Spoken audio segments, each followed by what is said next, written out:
রাতের অন্ধকারে এক রাত আসে যা হাজার মাসের চেয়ে উত্তম। এই রাতের নাম শবে কদর। আল্লাহ তাআলা বলেন কোরআন মাজিদে, আমরা কোরআনকে শবে কদরে নাজিল করেছি। আর তুমি কি জানো শবে কদর কি? সূরা আল কদর আয়াত 1-3। এই রাতে ফেরেশতা নাজিল হন এবং আল্লাহর রহমত সর্বত্র ছড়িয়ে পড়ে।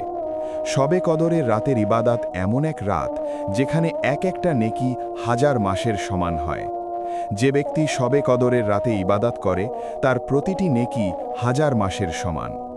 নবী মুহাম্মদ সাল্লাল্লাহু আলাইহি ওয়াসাল্লাম বলেছেন, যে ব্যক্তি শবে কদরের রাতে ইবাদত করে সে তার অতীত পাপগুলো থেকে মাফ পান।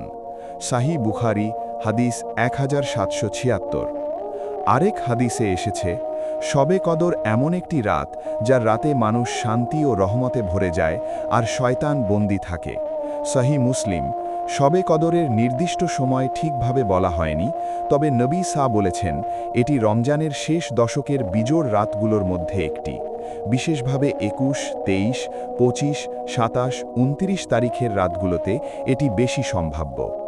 নবী বলেন, যে ব্যক্তি শেষ দশকের রাতগুলোতে উদযাপন করে সে শবে কদরের বরকত লাভ করে। সহিহ মুসলিম হাদিস 795।